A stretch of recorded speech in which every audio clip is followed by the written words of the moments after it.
নমস্কার বন্ধুরা, সোমা কিচেন বাংলায় আপনাদের সবাইকে স্বাগত। আশা করছি আপনারা সবাই খুব ভালো আছেন। আজ আমি শেয়ার করতে চলেছি বিশেষ একটি রেসিপি।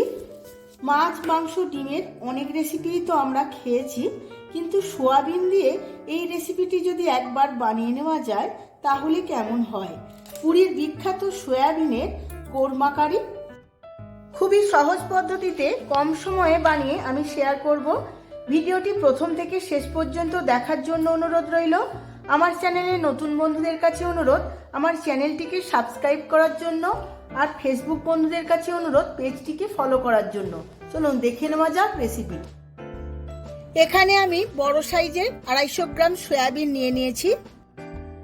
অন্য একটি পাত্রে জল বসিয়ে দিয়েছিলাম, জলটা ফুটেও গেছে। সমস্ত সয়াবিনগুলো এই জলের মধ্যে দিয়ে 5 মিনিট ভালোভাবে সেদ্ধ করে নেব। সয়াবিনগুলো 5 মিনিটের মতো সেদ্ধ হয়ে গেছে। এবার গরম জলটা আমি ফেলে দেব। সয়াবিনগুলো সেদ্ধ হওয়ার পর 2-3 বার জল পাল্টে পাল্টে ধুয়ে নিয়েছি। এখন ঠান্ডা জল দিয়ে দিয়েছি। এবার আমি জল থেকে নিংড়ে সয়াবিনগুলো তুলে নেব। তাতে তরকারির টেস্টও খুব ভালো হবে আর গন্ধটাও চলে যাবে সয়াবিনের।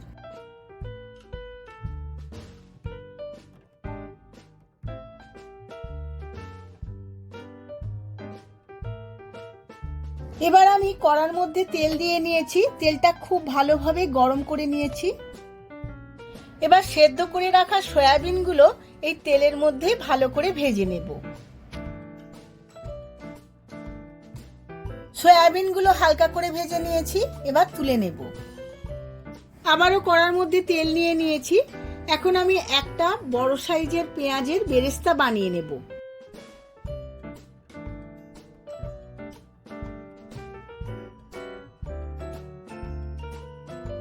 বেরেস্তাটা হতে হতে ওদিকে সয়াবিনগুলো আমি ম্যারিনেট করে নেব। ভাজা সয়াবিনগুলোর মধ্যে দিয়ে দেব প্রথমেই 2 চামচ টক দই, আর দিয়ে দেব 1 চামচ হলুদ গুঁড়ো, 1 চামচ জিরের গুঁড়ো, 1 চামচ কাশ্মীরি লঙ্কার গুঁড়ো, আর দেব 1 চামচ ধনের গুঁড়ো, আর দিয়ে দেব অল্প একটু গোলমরিচ গুঁড়ো। সমস্ত মশলাগুলো খুব ভালোভাবে সয়াবিনের সাথে মাখিয়ে নেব। মশলাটা মাখিয়ে রেখে 10 থেকে 15 মিনিট রেস্টে রেখে দেব। পেঁয়াজের বেরেস্তাটা আমার হয়ে গেছে। এবার তেল ছেঁকে তুলে নেব। ওই একই তেলের মধ্যে আমি ফোড়ন দিয়ে দেব। তার মধ্যে 2টো শুকনো লঙ্কা, একটা তেজপাতা, অল্প একটু গরম মশলা, আর দিয়ে দেব 1/2 চামচ জিরে। সমস্ত উপকরণগুলো খুব ভালোভাবে ভেজে নেব। ফোড়নগুলো খুব ভালো করে ভাজা হয়ে গেছে। এবার দিয়ে দেব 1 চামচ রসুন আর আদা কুচনো।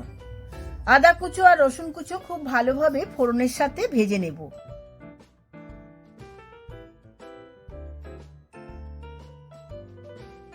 সমস্ত উপকরণগুলো খুব ভালো করে ভাজা হয়ে গেছে। এবার দিয়ে দেব পেঁয়াজ কুচনো। আমি 2টো পেঁয়াজ ছোট ছোট করে কেটে নিয়েছিলাম। পেঁয়াজ কুচো সমস্ত উপকরণের সাথে ভালো করে ভেজে নেব।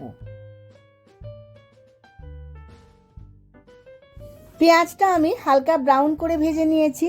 এবার দিয়ে দেব 1 চামচ আদা রসুন বাটা। আদা রসুন বাটাও আমি পেঁয়াজের সাথে খুব ভালো করে ভেজে নেব। সমস্ত মশলাটা ভাজা হতে হতে এখন আমি একটা পেস্ট বানিয়ে নেব। এখন একটা মিক্সিং জার নিয়ে নিয়েছি। এর মধ্যে দিয়ে দেব 1 চামচ চালমগজ, 1 মুঠোর মতো কাজু বাদাম, আর দেব 2 চামচ নারকেল কুঁড়ো। নারকেল কুঁড়ো আমি প্যাকেটের কেনা নারকেল কুঁড়ো দিচ্ছি। ফ্রেশ নারকেল দিলে খুবই ভালো হয়। এর মধ্যে অল্প একটু জল দিয়ে একটা মিহি পেস্ট বানিয়ে নেব। এবার এই মশলার মধ্যে দিয়ে দেব 1 চামচ চিনি, আর দিয়ে দেব লাল লঙ্কার গুঁড়ো 1 চামচ। সমস্ত মশলাগুলো আবারও একবার ভালোভাবে ভেজে নেব। সমস্ত মশলাগুলো খুব ভালো করে ভাজা হয়ে গেছে। এবার দিয়ে দেব নারকেল আর কাজুর পেস্টটা। পেস্টটা দিয়েও আমি খুব ভালোভাবে একবার কষিয়ে নেব। সমস্ত মশলাটার মধ্যে মিক্সির বাটি ধুয়ে অল্প একটু জল দিয়ে দেব। জলটা দিয়ে 2 মিনিটের মতো খুব ভালোভাবে কষিয়ে নেব।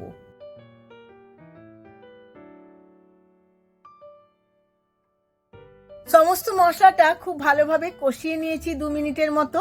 তেলটাও ছেড়ে এসেছে, কাঁচা গন্ধটাও চলে গেছে। এবার আমি ম্যারিনেট করা সয়াবিনগুলো এর মধ্যে দিয়ে দেব। এবার সমস্ত কিছু খুব ভালোভাবে একবার মিশিয়ে নেব। খুব হালকা হাতে নাড়াচাড়া করতে হবে, না হলে সয়াবিনগুলো ভেঙে যেতে পারে।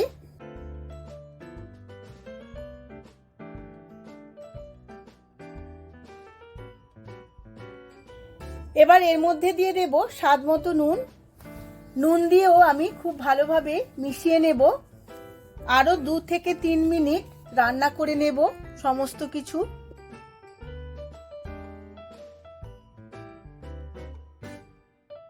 দু 3 মিনিট রান্না করে নেওয়ার পর বেশ ভালো করে তেল ছেড়ে এসেছে। এবার এর মধ্যে কিছু উপকরণ দিয়ে দেব। তার মধ্যে প্রথমেই দেব বেরেস্তা, আর দেব অল্প একটু খোয়া ক্ষীর,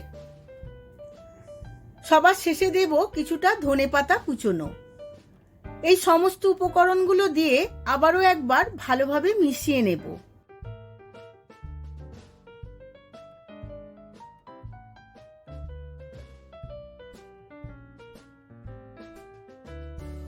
সবার শেষে দিয়ে দেব 1 চামচ শাহি গরম মশলা।